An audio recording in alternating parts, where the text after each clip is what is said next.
Assalamualaikum warahmatullahi wabarakatuh. Tetap semangat anak-anakku yang sangat saya cintai. Pada masa pengenalan lingkungan sekolah MPLS tahun ini 2020-2021, pada hari yang ketiga ini, semoga anak-anak selalu semangat dan bisa mengikutinya dengan sebaik-baiknya. Perkenalkan dulu sebelum saya menyampaikan materi, saya Pak Mujianto pada kesempatan ini akan menyampaikan materi yang terkait dengan belajar efektif dan efisien. Tapi baiklah, sebelum kita lebih lanjut menyampaikan materinya, anak-anak di rumah harus tetap semangat, selalu memakai masker, jaga jarak, dan sering mencuci tangan dengan memakai sabun.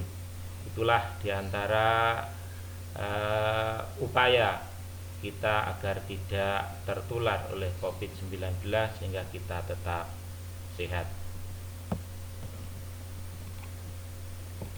Apabila kita perhatikan, anak-anakku yang sangat saya cintai, mengapa belajar itu sangat penting dan bagaimana belajar yang efektif dan efisien, baiklah ikuti sampai dengan tuntas pada video ini. Apakah itu yang dimaksudkan dengan belajar efektif? Belajar dikatakan efektif apabila belajarnya menyenangkan. Kemudian yang kedua, terjadwal dengan baik. Yang ketiga, tidak memakan banyak waktu. Dan yang terakhir, menghasilkan sesuatu yang maksimal. Kemudian yang kedua, mengapa siswa perlu memiliki sikap belajar yang efektif dan efisien? Belajar dikatakan efektif dan efisien itu tujuannya adalah untuk memperoleh keberhasilan yang ujung akhirnya teraihlah kesempurnaan. Dalam hal ini adalah kesempurnaan apa yang diperoleh dari materi yang telah dipelajari. Anak-anakku yang sangat saya cintai, dalam belajar juga mengapa harus terjadwal dan menyenangkan. Ini sangat penting. Otak kita yang dipengaruhi oleh kondisi fisik kita, artinya kalau kondisi fisik kita capek, otak kita tidak dapat bekerja dengan maksimal. Kalau otak kita tidak bekerja dengan maksimal, informasi yang kita terima tidak dapat disimpan dengan baik oleh ingatan kita. Akibatnya, informasi yang pernah kita terima tidak dapat kita pergunakan lagi saat kita membutuhkannya.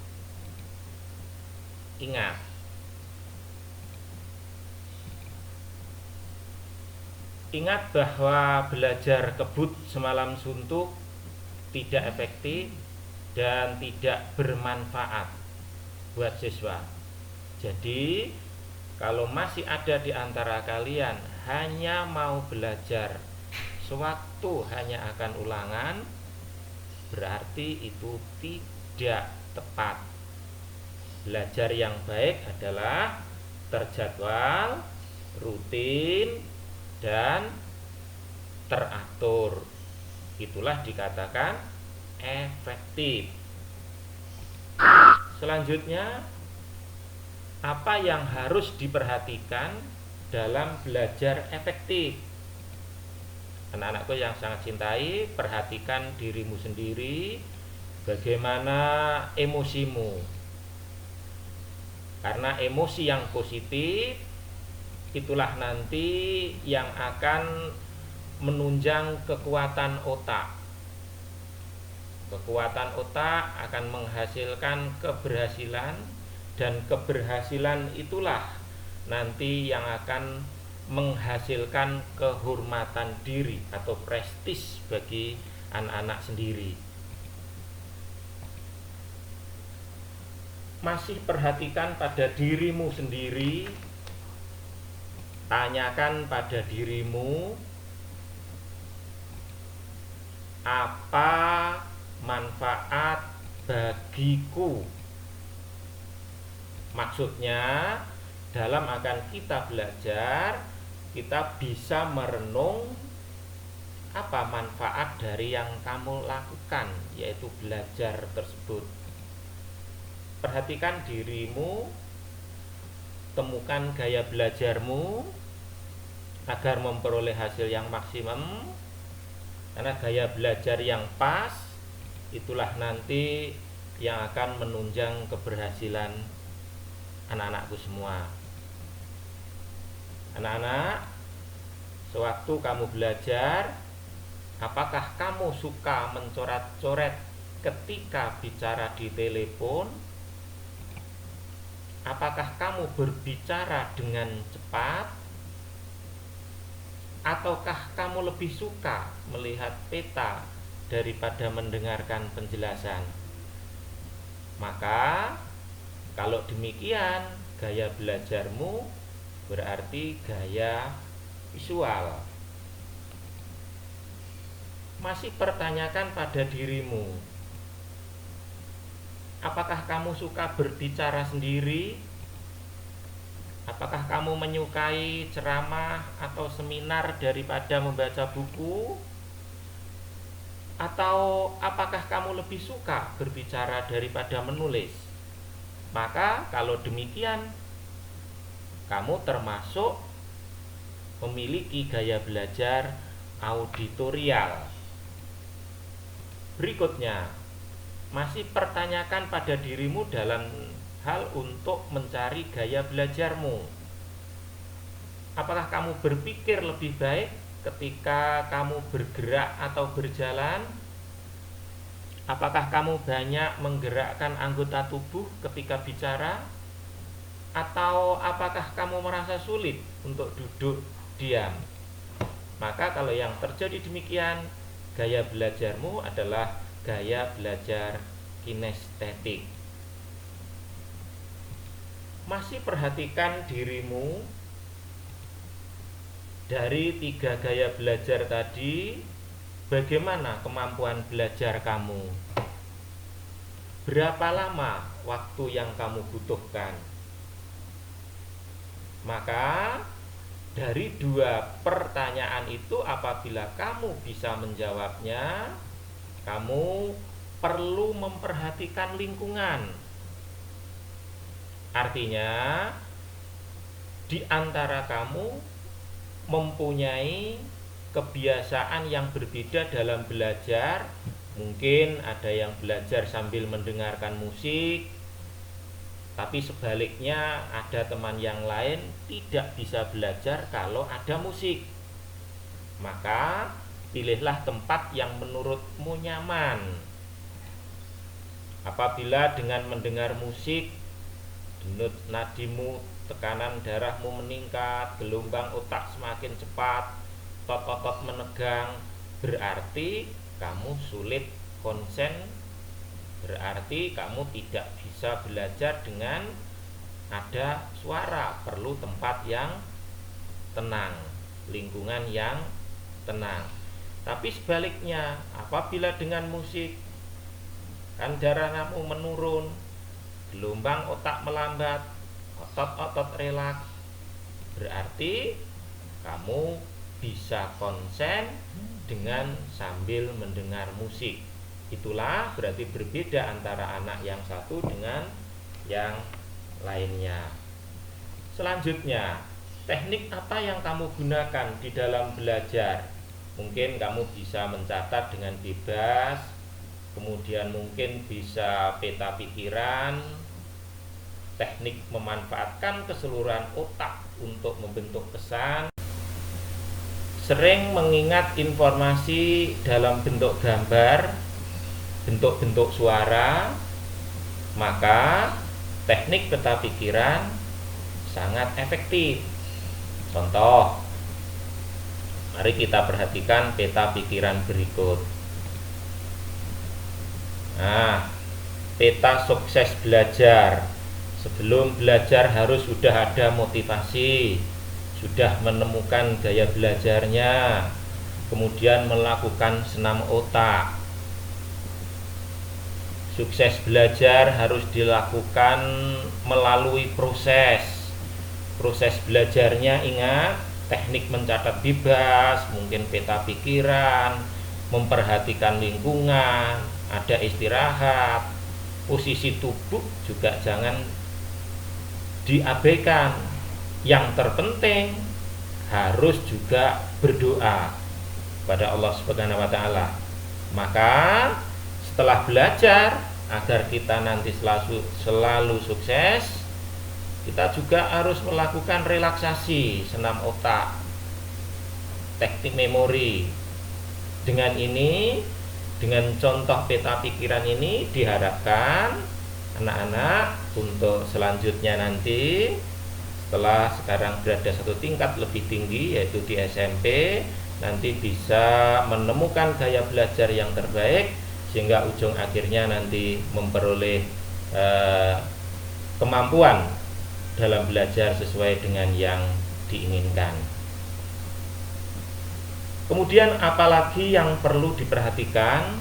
Lakukan senam otak sebelum dan sudah belajar, cari sumber belajar lain, baca-baca buku yang menunjang, majalah, koran, pergi ke perpustakaan, atau membuka berbagai media sosial yang di sana di era zaman sekarang ini media sosial merupakan satu di antara sumber belajar yang sangat penting.